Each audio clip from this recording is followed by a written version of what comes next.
I was born in 1904 to a family of poor Irish immigrants in New Hampshire. My brother Mac was 2 years older than me, and I saw our father struggle to make ends meet. He worked hard as a shift manager in a shoe factory and had been on it for about 42 years. We could see old age take a toll on him. Soon, he was fired from the factory for this very reason, and our family was sent into a tailspin. With no income coming in, we had no idea what to do. And from that day, my brother and I swore we'd become financially independent. We would become millionaires by the time we were 50. Welcome to Business Breakdowns, the channel where we break down the stories of the most successful companies in the world. If you enjoy this video, please hit the like and subscribe button so more people can hear stories like these. With passion in our hearts and practically nothing in our pockets, we left for sunny California in the hopes of directing and producing movies someday. When we got there, we landed basic jobs at Columbia Movie Studios, making about $25 a week. This obviously wasn't going to be the path that would lead us to $1 million. So we changed our course, got what money we could, and bought a movie theater with 750 seats, naming it Beacon. We put our all in that theater. It was basically our everything. We even added a snack bar determined to make this theater our gold mine. But fate had other plans. The Great Depression engulfed the entire world, and we were caught up in the storm. Things got so bad that we even buried some silver in our backyard just in case. 7 years after rolling reels in the Beacon, our financial condition was so bad we were back to square one. So we did what we had to do. We sold the theater and accepted the fact that our first business failed. I was scared, and so was Mac. We didn't know what to do. But we couldn't go back, and we had already set a vision to become millionaires. So we went on, this time to San Bernardino, where we placed our next bets. In those days, the highways of California were dotted with many restaurants, and the formula was the same. They made barbecues and milkshakes. Car hops would ride on their roller skates, handing out the orders to customers who would all be waiting patiently in their cars.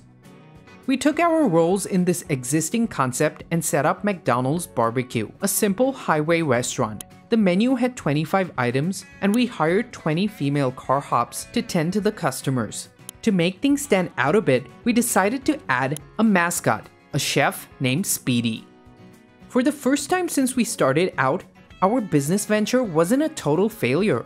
We had customers coming in, but I wouldn't call it a success either.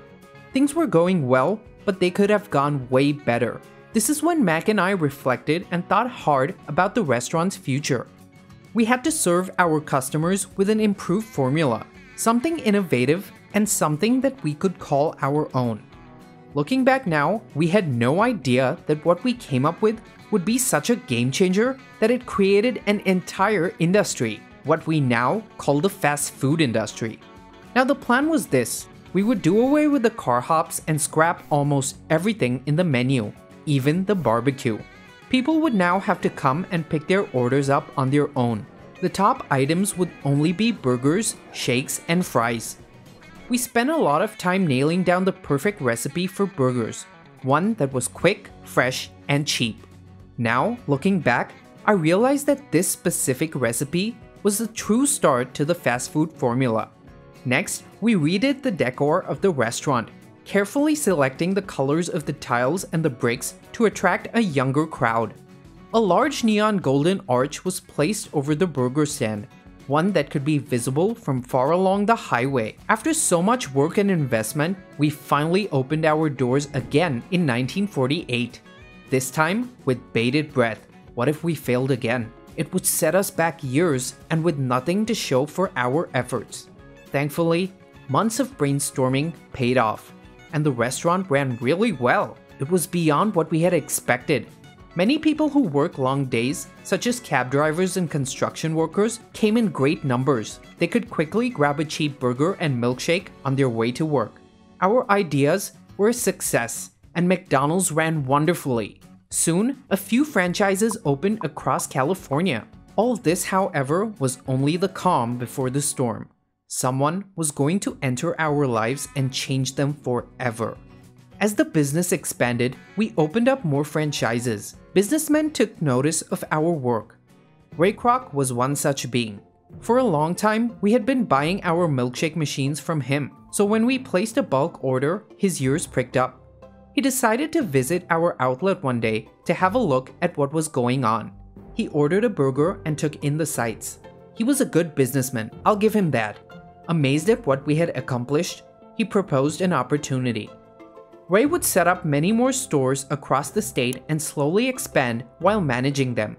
In exchange, we would get a piece of the revenue. Franchise the damn thing. Mr. Kroc. Franchise, franchise, franchise. This partnership was lucrative for us, and we could see no problems. However, this was only the tip of the iceberg. In 1961, he offered us a proposal we couldn't refuse, but looking back, we should have. Ray would buy McDonald's from us, the brand name and all outlets except for the original one at San Bernardino that would remain with us, and we weren't changing our minds.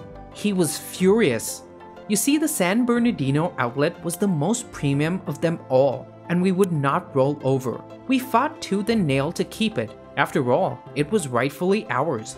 In the end, Ray settled to pay $2.7 million for the name and outlets. We took that money and revamped our outlet. Soon, we reopened it under the name The Big M, and that was enough for us. But Ray didn't leave us alone. Out of spite, he opened a McDonald's right next door. He used all his clever tactics to eat us out of the competition. Soon enough, we could not recover. Before anyone could realize what was really happening, Ray had taken steps to even topple our legacy. He had plastered his face and name across outlets and was now claiming to be the sole founder of McDonald's. I'm not saying that he didn't play any role in the expansion of the business, but for God's sake, he took credit for all our ideas. There wasn't even an honorary mention of us in the McDonald's Founders Day celebrations. Our own company, the one we had put all our blood, sweat, and tears into, was now choosing to ignore our very existence. Ray completely changed the company's brand identity, the color scheme, the logo, even our beloved mascot Speedy. Everything was gone. Unfortunately, Mac took all of this harder than me. The conflict with Ray and the fights took a toll on him. Over time, he developed heart issues and soon passed away. If there was anything that I learned from this, it was that I shouldn't be embittered. I was angry in the beginning, sure, but I understood that there was no use in being resentful at Ray. I'm happy that I got to live a modest lifestyle and wasn't trapped in some skyscraper arguing with my 8 tax lawyers. At least Mac and I have left our mark in this world. We could have earned many more millions were it not for Ray Kroc, but I've made my peace with the past. My name is Richard, and this is the story of McDonald's. If you guys liked that video, please hit the like button. It does wonders for the YouTube algorithm. Just the research and the editing alone of these type of videos takes us close to 18 hours. So we would really appreciate it if you could check out our Patreon. For just $1 a month, you can support our work. We produce over like 12 videos per month, so that's literally 8 cents per video. Thanks so much, guys. Peace out.